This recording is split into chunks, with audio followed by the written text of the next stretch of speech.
بسم اللہ الرحمن الرحیم۔ الحمدللہ رب العالمین۔ درود حضور نبی کریم صلی اللہ علیہ وآلہ وسلم پر، جو وجہ تخلیق کائنات ہے۔ اللہم صلی علی محمد وعلی آل محمد کما صلیت علی ابراہیم وعلی آل ابراہیم انک حمید مجید۔ اللہم بارک علی محمد وعلی آل محمد کما بارکت علی ابراہیم وعلی آل ابراہیم انک حمید مجید۔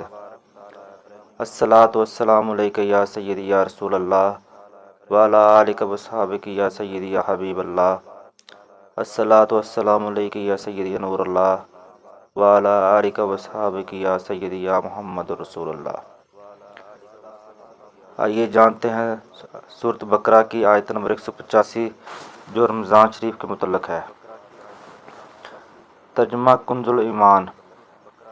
رمضان کا مہینہ جس میں قرآن اترا، لوگوں کے لیے ہدایت اور رہنمائی اور فیصلہ کی روشن باتیں، تو تم میں جو کہ یہ مہینہ پائے ضرور اس کے روزے رکھے، اور جو بیمار یا سفر میں ہو تو اتنے روزے اور دنوں میں۔ اللہ تم پر آسانی چاہتا ہے اور تم پر دشواری نہیں چاہتا، اور اس لیے کہ تم گنتی پوری کرو، اللہ کی بڑائی بولو اس پر کہ اس نے تمہیں ہدایت کی اور کہیں تم حق گزار ہو۔ تفسیر صراط الجنان۔ شہر رمضان، رمضان کا مہینہ۔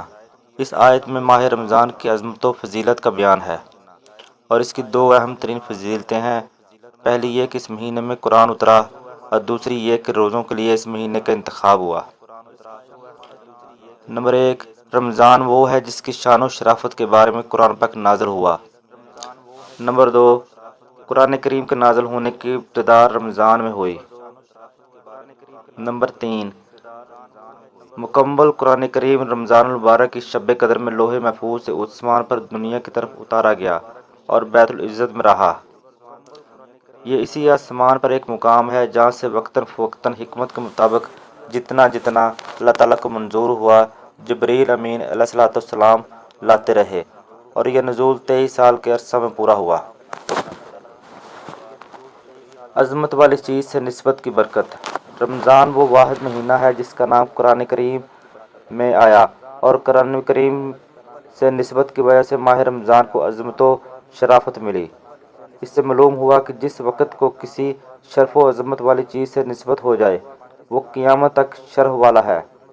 اسی لیے جس دن اور گھڑی کو حضور پر نور صلی اللہ تعالیٰ علیہ وآلہ وسلم کی ولادت اور معراج شریف سے نسبت ہے، وہ عظمت و شرافت والے ہو گئے۔ جیسے حضرت آدم علیہ السلام کی روز جمعہ پیدائش پر جمعہ کا دن عظمت والا ہو گیا۔ حضرت عیسیٰ علیہ السلام کی پیدائش، وصال اور زندہ اٹھائے جانے کے دن پر قرآن کریم میں سلام فرمایا گیا۔ اسی طرح حضرت عیسیٰ علیہ السلام کا اپنی پیدائش، وصال اور زندہ اٹھائے جانے کے دن پر سلام فرمانا قرآن میں مذکور ہے۔ والفرقان، اور حق و باطل میں فرق کرنے والا۔ زیر تفسیر آیت میں قرآن مجید کی 3 شانیں بیان ہوئیں۔ نمبر 1، قرآن ہدایت ہے۔ نمبر 2، روشن نشانیوں پر مشتمل ہے، اور نمبر 3، حق و باطل میں فرق کرنے والا ہے۔ قرآن شریف کے تقریباً 23 نام ہیں، اور یہاں قرآن مجید کا دوسرا نام فرقان ذکر کیا گیا ہے۔ یرید اللہ بکم الیسر، اللہ تم پر آسانی چاہتا ہے۔ اللہ تعالیٰ نے اپنی عبادت ہم پر فرض فرمائی، لیکن اپنی رحمت سے ہم پر تنگی نہیں کی، بلکہ آسانی فرماتے ہوئے متبادل بھی عطا فرما دیے۔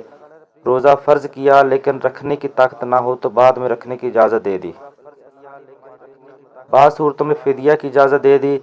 کھڑے ہو کر نماز پڑھنے کی طاقت نہ ہو تو بیٹھ کر ورنہ لیٹ کے اشارے سے پڑھنے کی اجازت دے دی۔ ایک مہینہ روزہ کا حکم فرمایا تو 11 مہینے دن میں کھانے کی اجازت دے دی۔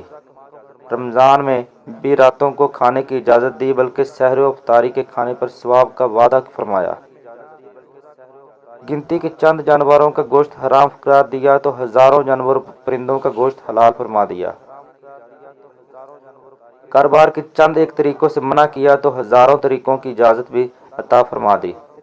مرد کو ریشمی کپڑے سے منع فرمایا تو 20 قسم کے کپڑے پہننے کی اجازت دے دی۔ الغرض یوں غور کریں تو آیت کا معنی روز روشنی کی طرح ظاہر ہو جاتا ہے کہ اللہ تعالیٰ ہم پر آسانی چاہتا ہے اور وہ ہم پر تنگی نہیں چاہتا۔ وَلِتُكْمِلُوا الْعِدَّةَ، اور تاکہ تم گنتی پوری کرو۔